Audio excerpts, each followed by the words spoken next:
ಸಿಕ್ಕಾಪಟ್ಟೆ ದನ ಕಾಯಿನೋ ಸಿನಿಮಾ ಬಗ್ಗೆ ಮಾತಾಡ್ತಾ ಇದ್ದೀವಿ.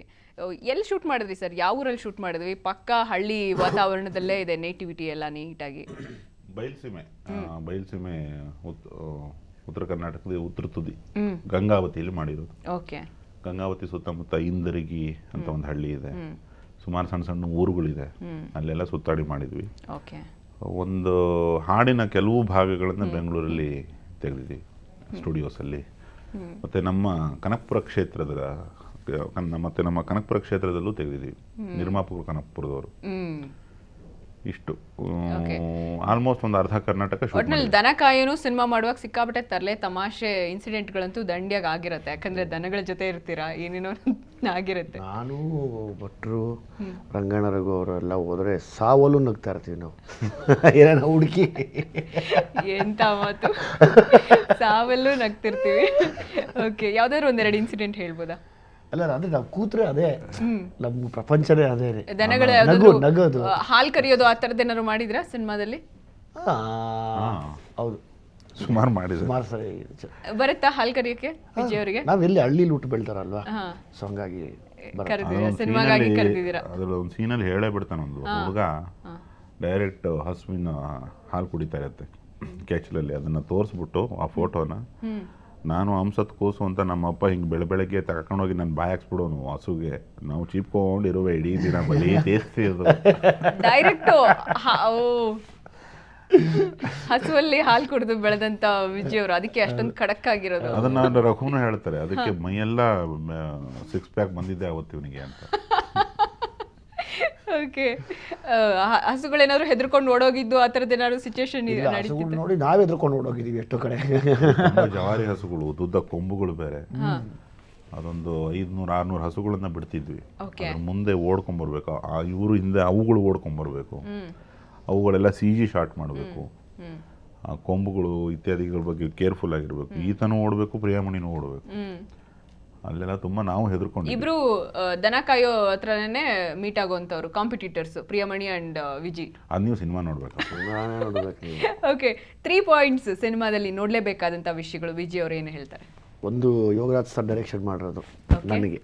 ಓಕೆ. ಇನ್ನೊಂದು ಅವರ ಕತೆ, ಇನ್ನೊಂದು ಆ ಕಥೆಯಲ್ಲಿ ಏನು ಹೇಳ್ತಾರೆ, ಕೆಲವು ವಿಷಯಗಳನ್ನ ಕನ್ನಡಿ ಹಿಡಿದಿದ್ದಾರೆ, ಹಿಂಗೆ ಸತ್ಯಗಳನ್ನ ಎತ್ತಿ ಹಿಂಗೆ ಹಿಡಿದಿದ್ದಾರೆ. ಹಿಂಗೆ ಕನ್ನಡಿ ಹಿಡಿದ್ರೆ ಹೆಂಗೆ ನಂಗೆ ಮುಖ ಕಾಣುತ್ತೋ ಹಾಗೆ ಕೆಲವು ವಿಷಯಗಳನ್ನ, ಅದು ಒಳ್ಳೇದು ಆಗ್ಬೋದು, ಕೆಟ್ಟದ್ದು ಆಗ್ಬೋದು, ಸಮಸ್ಯೆ ಆಗ್ಬೋದು, ತಮಾಷೆ ಆಗ್ಬೋದು, ಅದೆಲ್ಲದಕ್ಕೂ ಒಂದು ಕನ್ನಡಿ ಹಿಡಿದಿದ್ದಾರೆ. ಅಂದರೆ ಎಲ್ಲೋ ಒಂದು ಕಡೆ ಮೂಲೆಯಲ್ಲಿ ಕೂತು, ಅಂದರೆ ಒಂದು ಹಳ್ಳಿಯಲ್ಲಿ ಕೂತು ಒಂದು ಒಳ್ಳೆಯ ವಿಷಯನ ಆ ಪೋರ್ಟ್ರೇ ಮಾಡೋದು, ಕನ್ನಡಿ ಹಿಡಿದಾಗ ಅದು ಪ್ರತಿಬಿಂಬಿಸುತ್ತೆ, ಗೊತ್ತಾ? ಸಿಟಿ ವಿಷಯ, ಕರೆಕ್ಟ್, ಆ ದೂರದ ವಿಷಯಗಳು ಪ್ರತಿಬಿಂಬಿಸುತ್ತೆ ಹಳ್ಳಿ ಒಳಗಡೆ. ಅದು ನಂಗೆ ತುಂಬ ಇಷ್ಟ ಆಯಿತು. ಎಲ್ಲೋ ಒಂದು ಕಡೆ ಫೋನ್ ಬಳಕೆ ಆಗ್ಬೋದು ಅಥವಾ ಮಾತಿನಲ್ಲಿ ಆಗ್ಬೋದು. ಇವಾಗ ನೋಡಿ, ಎಲ್ಲರನ್ನೂ ಸುಮ್ಮನೆ ಮಾತಾಡ್ತಾ ಸೆಲ್ಫ್ ಅಂತ ಮಾತಾಡ್ತೀವಿ ಅಲ್ವರಾ? ಅದನ್ನೇ ಇವಾಗ ಪ್ರತಿಯೊಬ್ಬ ಹಳ್ಳಿ ಹುಡುಗರ ಬಾಯಲ್ಲೂ ಸೆಲ್ಫಿ ಅಂತ ಬಂದಿದೆ. ಪದಗಳ ಅರ್ಥ ಗೊತ್ತಿರಲ್ಲ, ಸ್ಪೆಲ್ಲಿಂಗ್ ಗೊತ್ತಿರಲ್ಲ, ಎಷ್ಟು ವ್ಯತ್ಯಾಸ ನೋಡಿ. ಬೇಷ್ಟು ಮಕ್ಕದ ಮೇಲೆ ಹೊಡೆದು ಹೇಳ್ಕೊಟ್ಟಿದ್ದಾರೆ, ಹೆಲ್ಪ್ ಏನು, ಸೆಲ್ಫ್ ಏನು ಅಂತ ನಾವು ಕಲೀಲಿಲ್ಲ. ಯಾವುದೋ ಒಂದು ಟೆಕ್ನಾಲಜಿಲಿ ಸೆಲ್ಫಿ ಅನ್ನೋ ಒಂದು ಆಂಗ್ಲ ಪದ ಎಲ್ಲೋ ಪ್ರದೇಶದಲ್ಲಿ ಮಾಡಿದ್ದು ಒಂದು ಚಿತ್ರಹಿಂಸೆ. ಆ್ಯಕ್ಚುಲಿ ಅದು ಸೆಲ್ಫಿ ತಗೊಳ್ಳೋದು, ಅದನ್ನು ಇಲ್ಲಿ ಮಾತಾಡ್ತಾರೆ ಅಂದರೆ ಯಾವ ಮಟ್ಟಕ್ಕೆ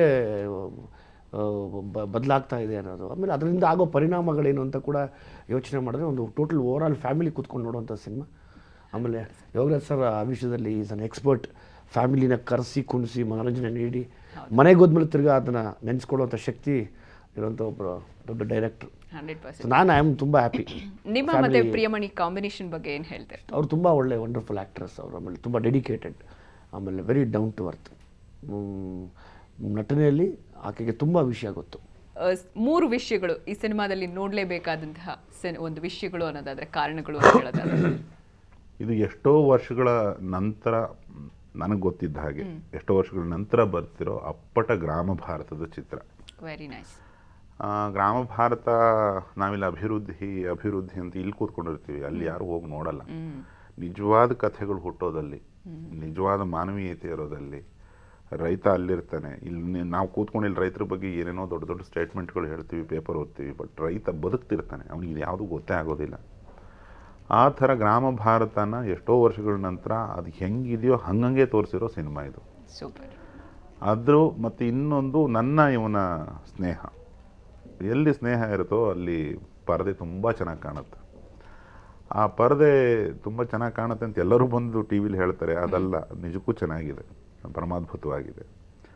ಆಮೇಲೆ ನನ್ನ ಹರಿಕೃಷ್ಣ ಸಹವಾಸ, ಹಾಡುಗಳು ಹಿಟ್ಟಾಗಿರೋದು, ಈ ಥರ ಸುಮಾರು ಸ್ನೇಹಗಳು, ನನ್ನ ರಘು ಸ್ನೇಹ, ಇವನ ರಘು ಸ್ನೇಹ, ಸ್ನೇಹ ಎಲ್ಲಿ ವರ್ಕ್ ಆಗ್ತದೋ ಅಲ್ಲಿ ನೋಡುಗನಿಗೊಂದು ಬಹಳ ದೊಡ್ಡ ಮಟ್ಟದ ಆನಂದ ಸಿಗುತ್ತೆ.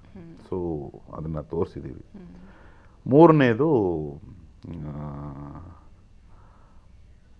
ಇದು ನಾವು ಮಾಡ್ತೀವಿ ಅಷ್ಟೇ, ನಾವೆಲ್ಲ ಮೇಸ್ತ್ರಿಗಳ ಥರ ಕೆಲಸ ಮಾಡಿರ್ತೀವಿ. ಯಶಸ್ಸು ಯಾವತ್ತೂ ನೋಡೋನ ಹೊಡೆಯೋ ಚಪ್ಪಾಳಲ್ಲಿರುತ್ತೆ, ಅವನ ಕಣ್ಣಲ್ಲಿರುತ್ತೆ. ನಿಜ. ಸೊ ಆ ಯಶಸ್ಸು ಆತ ಕೊಡಬೇಕು, ನೋಡುಗ ಕೊಡಬೇಕು. ಸರ್, ದನಕಾಯಿನು ಹಾಡಿನ ಮೂಲಕ ಮುಕ್ತಾಯ ಮಾಡೋಣವಾ ಪ್ರೋಗ್ರಾಮ್ನ? ಟೈಟಲ್ ಟ್ರ್ಯಾಕ್ ಹೇಳೋಣವಾ ಎಲ್ಲರೂ? Yes sir, ready sir. Sir ಶುರು ಮಾಡ್ಕೊಳ್ಳಿ.